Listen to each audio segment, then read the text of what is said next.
A 7th grader brings a loaded gun to school. Our team continues to shine a spotlight on violence gripping Maryland's youth. The safety of our kids has to come first. New video shows a group of young people appearing to try and steal a car in broad daylight. We look into how these property crimes are becoming more dangerous and threatening your safety. City school officers paid more than $500,000 in overtime to help the city during the pandemic. Fox 45 News Project Baltimore investigates why your tax dollars have still not been reimbursed to the school system. Plans to improve student safety at Morgan State University, but not everyone is on board the particular strategy that's drawing pushback. And it doesn't make any logical sense. Live from WBFF in Baltimore, this is Fox 45 News at 10.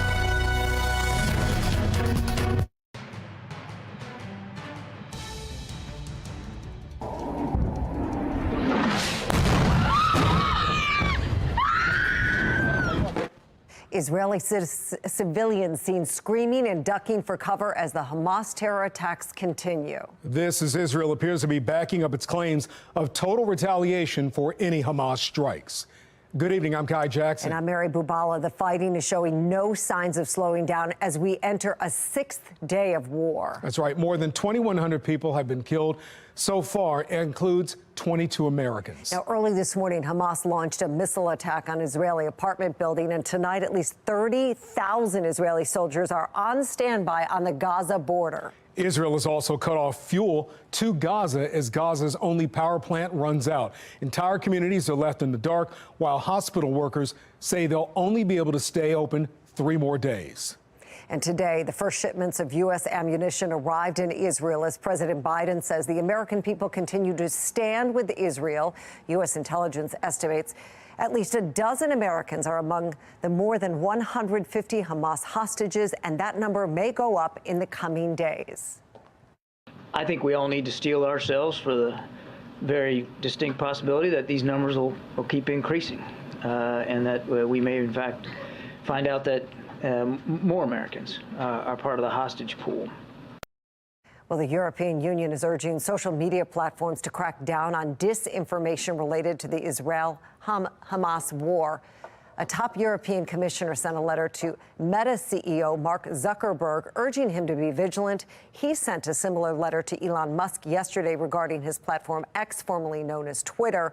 If regulators find the platforms in violation, they could face hefty fines.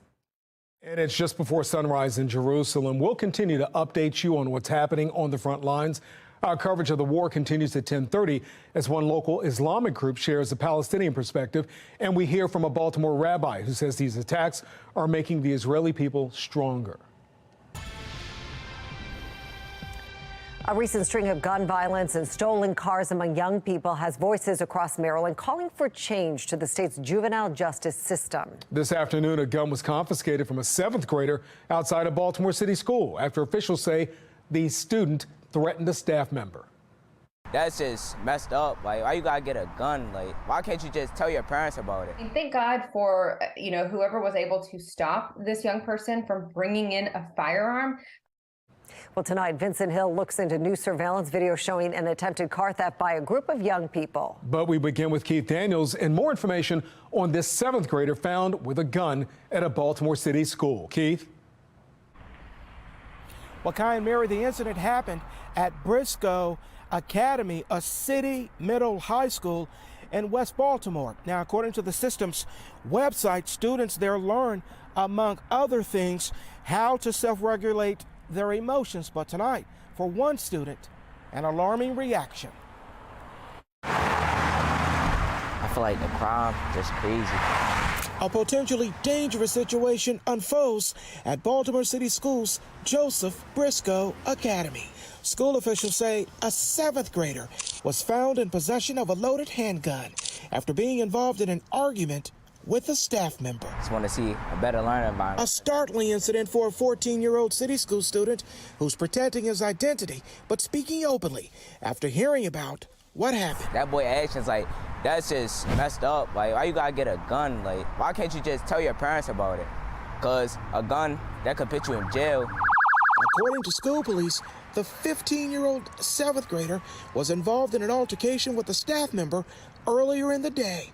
The student left the building after the incident, said he would return with a gun. He left. School police notified and was on site when the student returned. The boy caught with the gun before he entered the school building. Where is this child getting this gun from? Uripsi Morgan, spokesperson for the group People for Elected Accountability and Civic Engagement, on yet again a juvenile involved with the gun. It is surprising that we're talking about a 15-year-old seventh grader. So there is that in this case, we just happen to be dealing with a seventh grader that is much older than what we would normally expect for a seventh grader. And therefore, they are facing more stringent legal charges than what the current law would allow. Under current Maryland law, children 13 years old and younger cannot face charges for certain nonviolent crimes. However, in this case, school officials say, quote, the student has been arrested and will likely be charged. The officers, more officers around schools. Meanwhile, for this student, when at school, Stay safe. It's all about one thing. Learning. No fighting, just learning. Well, again, no one was hurt. Meantime, we don't know what charges will be filed against this student or what school disciplinary action will be taken. We're live tonight. Keith Daniels, Fox 45 News. Keith, thank you. Well, guns in and around schools have been an issue in Baltimore already this school year. A 14-year-old was charged with shooting a 12-year-old outside a Dunbar High School football game in early September. Less than a week later, an 8th grade student at Cherry Hill Elementary Middle School was arrested after school administrators found a gun in his possession. The school was placed on a temporary lockdown. And it's not just Baltimore City. In Howard County, a 17-year-old was arrested after bringing this loaded handgun to Oakland Mills High School in Columbia. Police say the student sent a threatening message to another student the night before, and police found a loaded gun in his backpack the next morning. A brazen attempted car theft captured on camera. The crime took place in Catonsville in Baltimore County around noon. It comes as several officers have been injured chasing stolen vehicles. Fox 45's Vincent Hill spoke with the homeowner who captured the video and has more on these car thefts. Vincent? Well, Kai, in Prince George's County, 14th are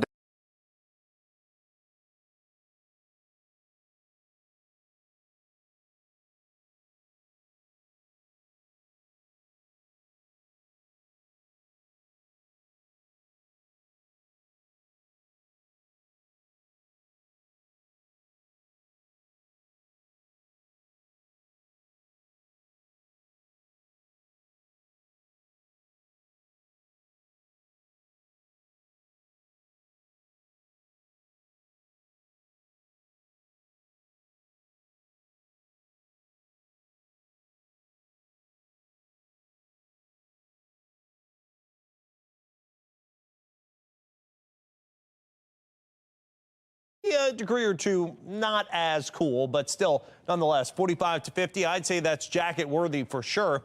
43 at Frederick, 45 at Gaithersburg, and 43 at Laurel.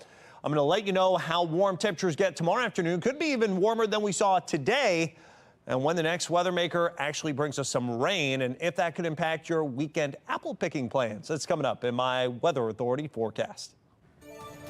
Jonathan, thank you. Coming up on Fox 45 News at 10 o'clock tonight, a proposal to build a wall of sorts around Morgan State University after last week's mass shooting. Why some say that's a bad idea and what they want the school to do instead. One Baltimore City councilman is demanding transparency from Monzi, the growing calls for the city to hold the office accountable and how it uses taxpayer dollars. Project Baltimore is demanding answers about why nearly $500,000 to school police paid in overtime during the pandemic was never reimbursed to the city, how that could be related to an FBI investigation.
Baltimore City Schools is currently out nearly $500,000 in money that went towards school police overtime during the pandemic and was never reimbursed by the city. Project Baltimore's Chris Papps is trying to find out why and whether that could be related to an ongoing FBI investigation. Hey. Baltimore City Schools has made it clear. I have a job. I understand. So I have to follow what I'm told to do. The district does not want to speak with Project Baltimore about our recent investigation into school police overtime. We are not interrupting anything. We are not creating a disturbance. We're just standing here. We tried to speak with City Schools CEO, Dr. Sonia Santelises, before this week's board meeting, but multiple police officers were standing by, as Andre Riley, City Schools Executive Director of Communications, told us that would not be happening. This could all be avoided if Dr. Santelises would just give us 3 minutes. 3 minutes is all I need. She's not. I know she's not. So why would you? Because she is the head of a giant school system, and we believe that she should be answering questions from the media for taxpayers. Our investigation raised serious questions over how your tax dollars were spent during the COVID pandemic. Baltimore City received $103 million in COVID relief funding from the federal government through the CARES Act. The city used some of that money to set up COVID testing sites, including the Lord Baltimore Hotel. Many city schools police officers were paid overtime to provide security at those sites. And the city schools officer in charge of assigning that overtime? You want to say something to your players, Coach? Lawrence Smith. Bad example of what? Last month, Smith was arrested by the FBI, accused of fraudulently obtaining more than $215,000 in overtime, which, according to the indictment, involved COVID testing sites. Project Baltimore, through a public records request with the school system, obtained this list of reimbursements that city schools filed with Baltimore City. And take a look at this. From May 2020 to July 2021, city schools submitted more than $600,000 to Baltimore City for the overtime school police worked at COVID sites. You can see the first 5 payments, totaling more than $126,000, were paid. But starting in July of 2020, more than 3 years ago, the city stopped reimbursing the school system. From July 2020 to July 2021, city schools submitted a total of more than $481,000 in police overtime that was never reimbursed. The school system paid the officers for the overtime, but the city never paid the district back, even though Baltimore received hundreds of millions of dollars in federal COVID relief funds. Baltimore City has one of America's lowest performing public school systems. District leaders constantly say they don't have enough funding to properly educate students. But the district is out nearly $500,000 that went to school police overtime at COVID sites. More than 3 years later, that money hasn't been paid back. Why not? To find out, Project Baltimore needed to know which city agency is responsible for reimbursing city schools using those federal funds. City schools will not tell us. So we sent public records requests to the mayor's office, finance department, police department, and health department, asking for documents related to North Avenue's request for reimbursement. Each department responded the same way. There are no responsive records, which means, as of now, we still don't know what agency is responsible. City Schools told us it won't answer our questions because of the ongoing investigation into Lawrence Smith. We don't know why the city still has not reimbursed a school system or how many police officers collected overtime at these COVID sites. Is it possible more indictments could be coming? I just simply want to know why $500,000 in police overtime has not been reimbursed to the school system. You know the answer. I don't know why you're not telling me. How do you know I know the answer? You as in the school system know the answer. When Dr. Santelises eventually entered the boardroom Tuesday night, she was accompanied by a police officer to a different door. We believe taxpayers should know how their money was spent. We will continue to press city leadership to get answers. I'm Chris Pabst, and this is Project Baltimore. Police say a person is in custody after an explosives threat at BWI Airport brought the airport and traffic to a ground stop this afternoon. Roads leading to it were closed and caused huge traffic backups. Maryland Transportation Authority police, which are responsible for the grounds of BWI and easement, arrested that suspect because of concerning statements they say he made to police. Earlier in the day, a source with the Maryland State Police told Fox 45 a man drove up to the terminal and told police he had explosives in the car. On the right, you're going to see what appears to be someone being arrested. And again, it all happened around 4 o'clock this afternoon. The airport was eventually cleared about an hour later and is now back to normal operations. Well, coming up, the Orioles still processing their abrupt exit from the postseason. The team's positive perspective as they look ahead to 2024. And the next weather maker is moving its way into your fall weekend plans. Could have some rain for pumpkin picking, apple picking, and also taking a look at the leaves. I guess in terms of the foliage report, though, that's from Explore Fall. I'd like to thank them for this. You can see here, low color is finally pulling in, actually up north and west. Carroll County, you got some moderate color. Still going to be good about half a month or so until we actually do see our peak around here. But I'm going to let you know which day is going to be wettest and maybe when you want to get out there and check out some of those leaves. That's coming up in my Weather Authority forecast. And a live look at Towson as we head to break. Stay with us. We'll be right back.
The road to postseason baseball on Fox 45 is sponsored by Johns Hopkins Children's Center. The Orioles went from one of 3 teams this regular season to reach 100 wins and top team in the American League and AL East champs to once October hit one of the worst teams in the postseason. October baseball was a brand new season for all that got in and not kind to the Orioles. Not swept all year until the Rangers got their hands on the O's in the ALDS, and in the blink of an eye, a poor showing in October abruptly ended their successful season when they ran into a tough matchup against Texas. Couple really short starts that games 2 and 3, it's really tough to win when the starter goes inning plus. And so try to piece it together from there. I thought we swung the bat well. In game 2, Eovaldi just it was complete control, which he's done before. The Orioles were outscored 21-11 by Texas in the ALDS. Morgan, thank you. Now, Rocco DeSangro and Ryan Ripken will discuss the O's postseason struggles on this week's episode of the Rip and Rock podcast. New episodes drop every Monday. You can stream them anywhere you get your podcasts. And Fox 45 is your exclusive home for the 2023 World Series. The Fall Classic begins Friday, October 27th. You can catch all the action right here on Fox 45. Coming up at 10:30, Morgan State's president considers building a wall of fences around the campus to keep students safe. Why that plan is facing pushback.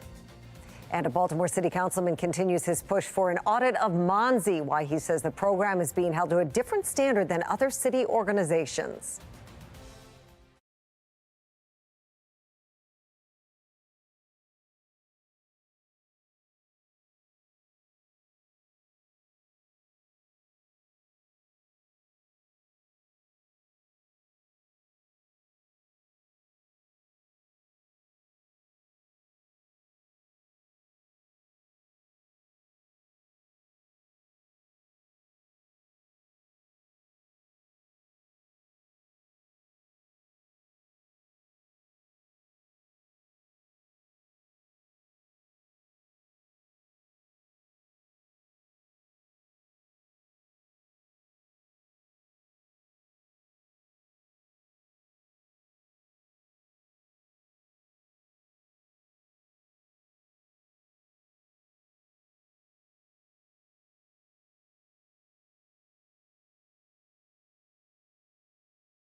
As a student, knowing that there's that extra barrier for like somebody to have to get through, it's settling, a little bit. I don't feel like I'm safer because of that. Morgan State University students are split on a plan to build a security barrier around campus in the wake of last week's mass shooting. School officials saying it would mostly be made up of fences, although some have referred to it as a wall. Fox 45's Rebecca Pryor has the response and some possible security alternatives from one law enforcement expert. With Morgan State students still reeling from a homecoming week turned tragic. You're not going to see more people outside as late, like now. I kind of just stay in my room or stay mostly indoors. They don't feel like, safe like they used to. The wide open concept on their public campus, welcoming the community to utilize the library and other shared resources, could soon be cut off and students closed in. Unfortunately, going forward, Morgan State University will have to look at closing even more significantly ingress and egress opportunities to the campus. During a private town hall, University President Dr. David Wilson suggesting a number of new safety measures following a mass shooting outside the Thurgood Marshall dorms, leaving 5 injured, 4 of them students. Among the potential precautions, rigorous identification requirements, increased police presence and security checkpoints, and even enclosing campus. We're going to be looking at several covert and subvertive measures to determine who may be a visitor, who may be a threat, as well as moving our Morgan Wall completely around the campus. Wilson, alongside campus police, proposing a barrier be built around the school's 185-acre campus, a dividing wall. Like as a student, knowing that there's that extra barrier for like somebody to have to get through, it's settling, a little bit. I don't feel like I'm safer because of that. That's now dividing students. The wall is just kind of a impractical overreaction. Law enforcement expert and former FBI agent Tyrone Powers weighing in. And it doesn't make any logical sense, and it would not make anyone at Morgan, whether it's faculty members, students, administrators, or visitors, more secure. Powers calling the school's intention sincere, but the execution flawed. The solutions, the security measures have to be well thought out, they have to be practical, and they have to take into consideration this is still a college or a university where students should be going to school, not locked in and locked out. Rebecca Pryor, Fox 45 News. Well, this comes as Baltimore police continue searching for suspects in the shooting. Last night, they released photos of persons of interest on the left side of your screen that you can see. Now, 1 week earlier, police released video of a group of people walking around campus, also labeled persons of interest. It's unclear if the same group is pictured in both instances. However, anyone with information on any of these people you see in these surveillance pictures is asked to call Metro Crime Stoppers at the number on your screen.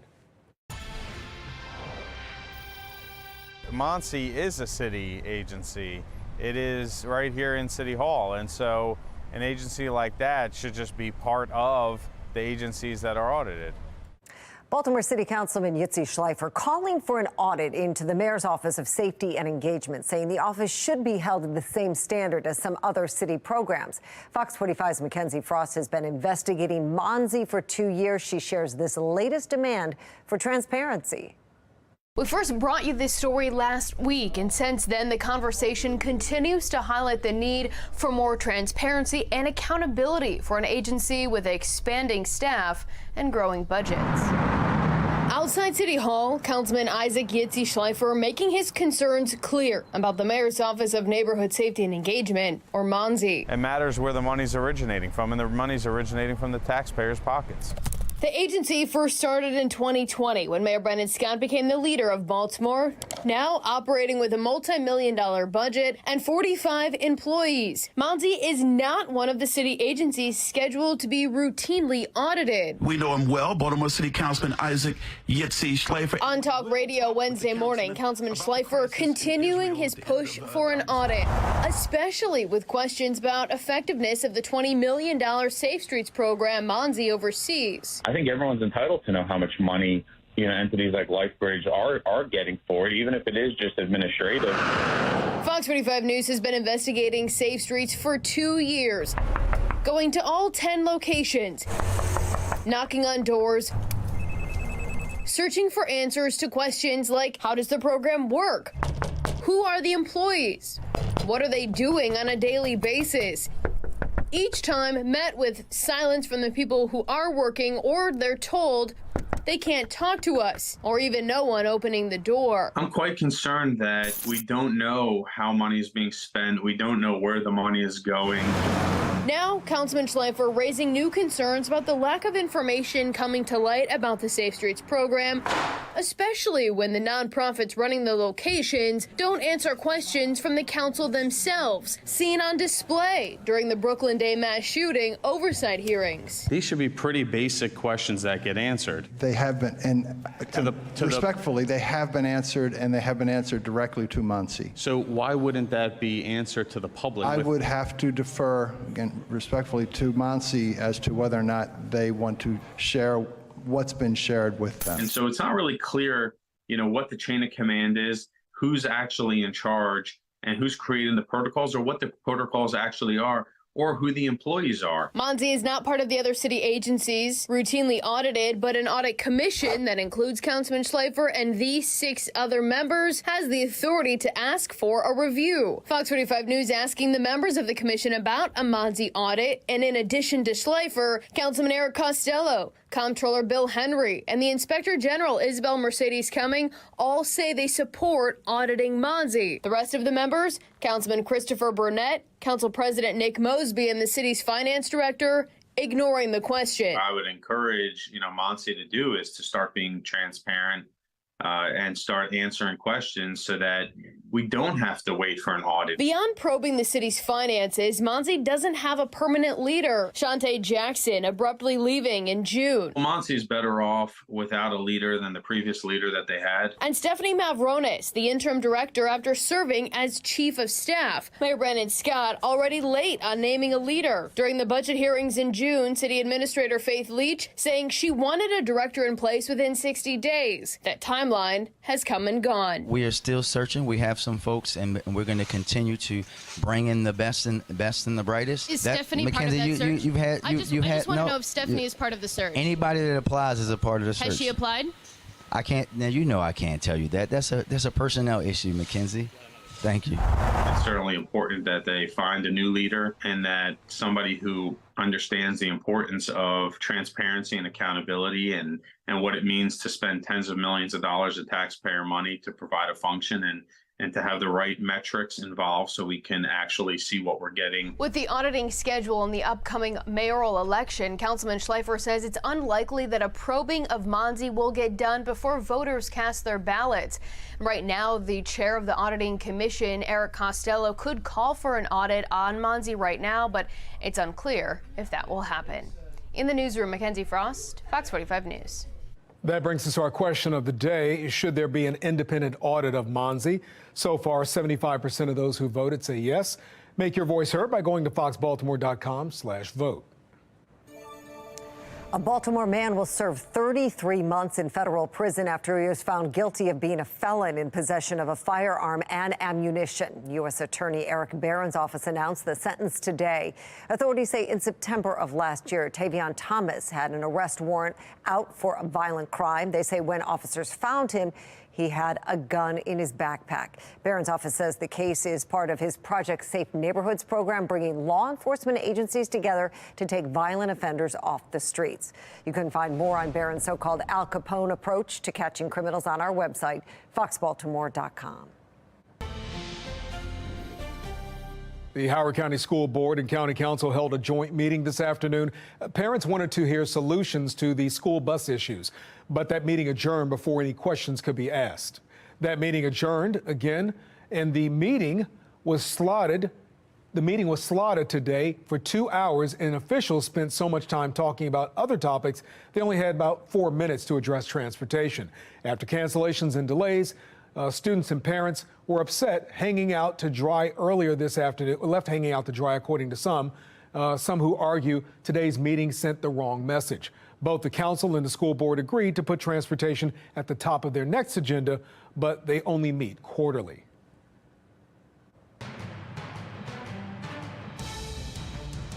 At least 22 Americans have died in Israel as the fighting between Israel and Hamas enters a 6th day. Well, the impact of the attacks being felt around the world, including in Maryland.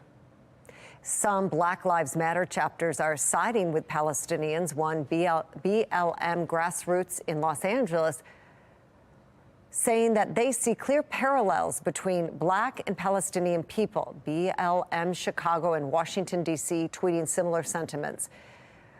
Former NBA star Amari Stoudemire, who is Jewish, is slamming the support.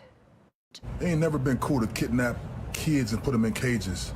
It ain't never been cool to kill women and elderly. All you Black Lives Matter people who always had something to say and always supported everything else, and you quiet now, you too. Meanwhile, concern over violence towards Jewish people here in the U.S. is growing. New York City Mayor Eric Adams urging New Yorkers to be on high alert. Well, the Baltimore County Police Department tweeting this message just minutes ago, saying there have been no credible threats to the Jewish community in the county. Police say there will be increased police presence in and around synagogues and other Jewish institutions. They're encouraging anyone who sees any suspicious activity to report it. Last night, thousands of Jewish community members gathered in Pikesville to pay tribute to the lives lost in Israel. Rabbi Rachel Sabbath joined us on Fox 45 Morning News, saying the Jewish people will come out of this stronger.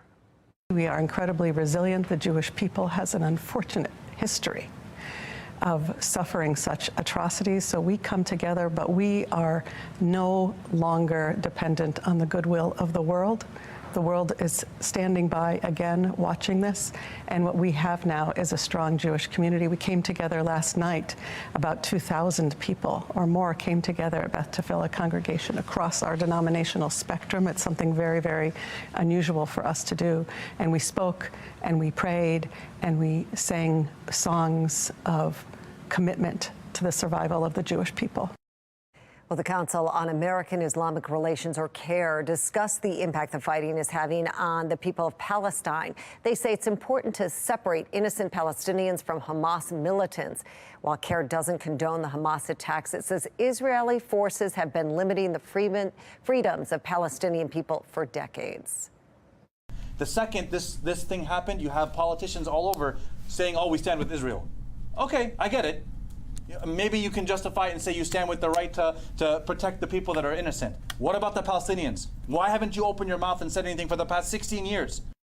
The Maryland chapter of CARE also says at least 7 high school and college students have reached out to the organization over the past 3 days, saying they're being harassed at school for expressing solidarity with the Palestinian people.